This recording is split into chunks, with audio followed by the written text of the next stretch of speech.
Yo! What's up, guys? Welcome back to another episode in the TEW Local to Global series. It's gotta be what, episode 23 now? So I can count Roman numerals, kind of. It's 20 to 3 in the morning. I haven't recorded this in 2 months, so I have that many pre-recorded, but still recording them very late at night because of course I am. So tonight we headline with Dickenson Seidel, Briggs, Strickland in our two main event matches. Of course, last time out, a big company died and it's on like 70 views in a day, which is quite decent for this channel with TEW shite, but something in my throat there. But on the topic of TEW shite, how about we get into the show? So we kick things off in front of 336 people in the tri-state area when bout that had a decent reaction from the crowd but subpar wrestling. Shazamicon Z picks up her second victory in NYCW in about 2 years, defeating Tessa Blanchard in 12:41 with a fast roll-up. Shaza with the 26 to Tessa's 32. An impressive performance from Shaza there, the queen of hardcore, as it gets the crowd hotter and it gets the show off to a strong start, which is what you want to see. We get a 31 there, a solid little opening contest. As we then have a 43 when a decent match, the besties in the world defeat the debuting Eli Fly and Sugar Dunkerton in 14:30 when Fitchett beat Fly with a big moonsault. Eli's gimmick was above average, Sugar's was below average. Matt Fitchett with a 58, Vega with a 33, Sugar with a 16, which is bullshit because he's brilliant, and Eli Fly in a 33. Shame that Sugar did that poorly because I do love the bloke, I do have plans for the lad. He is absolutely excellent, and he's like 37 and he looks a lot younger. He's so charismatic, I absolutely love the man. We then have back-to-back 43s, as in a decent match. Jacob Fatu continues his dominant career as of yet in NYCW as he defeats Space Monkey in 7:42, quite a quick matchup. He beats him with a moonsault. It's a David Goliath type story. Space Monkey gets little bits of offense and he can't drop the big man off his feet. Fatu keeps regaining control because not only does he have the power side that Space Monkey doesn't have, but he does have the quickness, the athleticism that Space Monkey does have, and that's what makes him such a dominant force and such a big threat to what is currently Chris Dickinson's New York City Wrestling Heavyweight Championship. So Fatu gets a 49 to Space Monkey's 43. No improvements there, but a big impressive performance and a big impressive victory for Jacob.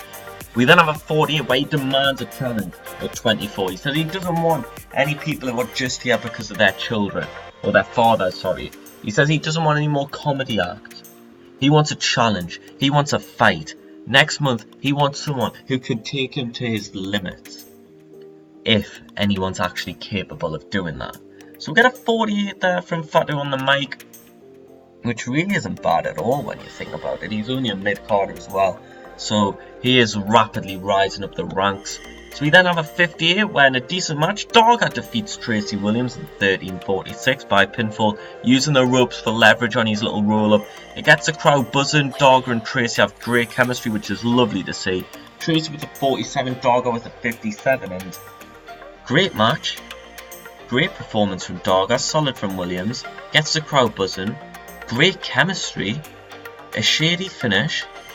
It seems like a perfect setup for a rematch, doesn't it? Maybe we'll have to stay tuned for that. Maybe we'll have one in the near future. But a brilliant matchup there. Match of the night so far. Great stuff. And fans were chanting, "This is awesome." All 335 of them, because one of them have lost the voice. They didn't want to chant, which is annoying, but you know, you can't win them all. As we then have a 58, as in a good match, Chris Dickenson proves that you can win them all sometimes as he defeats Matt Seidel in 16:46 with a Liger bomb to make defense numero cuatro of the heavyweight title. That's right, I took Spanish as a GCSE. I failed it, but I still took it. Dickinson gets a 50 to Seidel's 56. Very impressive from both men there. And Matt Seidel, he's been very impressive in general in New York City wrestling. He gets his shot, the big one there, and he just can't quite get it won. Dickenson now 4-0 as champion, his 4th successful defence. But next we find out, will it be Josh Briggs or will it be Shane Strickland to get the challenge for that belt once again? It'll be Shane Strickland. It's in a bout that had good heat and decent wrestling. Shane Strickland defeats Josh Briggs in a last man standing match in 2007 when Briggs could not beat a 10 count after a swerve stomp. Josh Briggs was handcuffed to the ropes. Shane Strickland then wrapped his hand in duct tape around it because Briggs almost broke free from the handcuffs. He's an incredibly strong man. Strickland thought fast, hit 4 consecutive swerve stomps on him, made sure that Josh Briggs couldn't get back up. And Josh Briggs also now can't get a shot at the heavyweight title. Shane Strickland is your new #1 contender. Shane Strickland has improved in performance. Shane Strickland is really off of his game.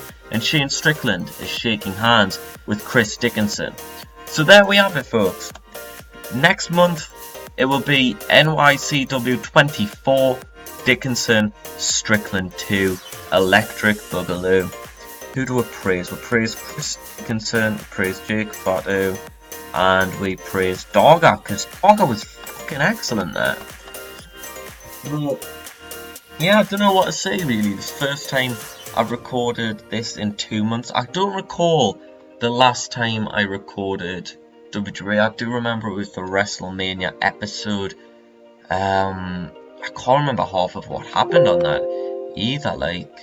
It's mad, but it's just been a while. I've ended up with so many videos pre-recorded that I've not needed to record for about 2 months.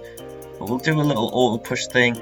I feel like we're gonna have to skip a month, so next month we'll not have a show just to get a little bit money back in the coffers because we are losing money a bit.